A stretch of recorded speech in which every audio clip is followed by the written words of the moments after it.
Ancienne animatrice et désormais productrice, Daniela Lombroso fait partie du paysage audiovisuel français depuis plus de 40 ans.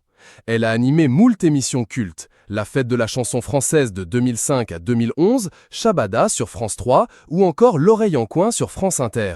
Celle qui fête ses 62 ans ce 18 autres est désormais plus discrète. Mais elle tente tout de même de percer sur Instagram, tout en maintenant des activités autour du thème de l'amour. Que devient donc Daniela Lombroso ? Ces dernières années, l'animatrice s'est faite plus rare sur nos écrans, mais continue à travailler dans l'ombre en se consacrant à la production.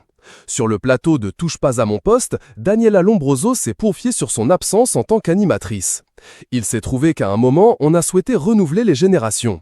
Elle a également ajouté qu'elle n'avait pas vraiment envie de revenir à l'antenne.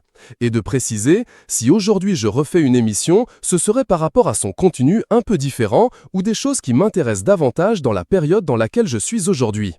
Passionnée de culture, la journaliste affectionne particulièrement les programmes musicaux et compte bien laisser transparaître cette passion à travers ses propres productions. Dernièrement, c'est l'émission La fête de la chanson de l'amour, diffusée le 14 février sur France 2, qu'elle a produite pour son plus grand bonheur. 100 chansons d'amour ont été mises à l'honneur à la présentation par André Manoukian et Laurie Tiedemann, dont elle semble très proche, comme ses publications Instagram peuvent en attester. Une publication partagée par Daniela Lombroso, @Daniela Lombroso. En février dernier, la productrice a dévoilé un nouveau projet en tant qu'écrivaine.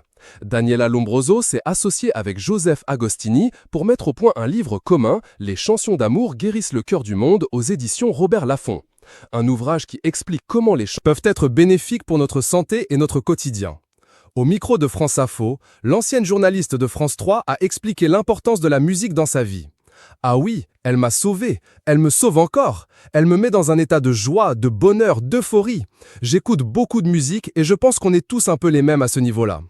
Productrice et écrivaine, Daniela Lombroso est également une mère et ce rôle lui tient à cœur. Elle n'a pourtant pas été très présente au quotidien, a-t-elle avoué lors d'une interview à Télé Loisirs en 2018, avant d'ajouter qu'elle s'est quand même beaucoup investie dans l'éducation de ses 3 filles, Flora Gebali, militante écologiste et écrivaine, Lola et Carla, issues de 2 unions différentes. Une publication partagée par Flora Gebali, @Flora Gebali. Malheureusement, dans la vie, il arrive d'avoir des regrets.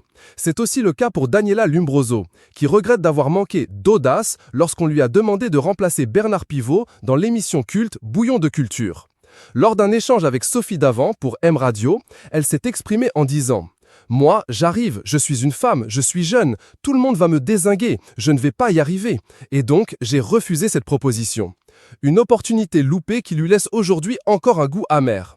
Franchement, à l'époque, on n'était pas nombreuses. J'ai été la première femme à faire un prime time seule à la télévision, a-t-elle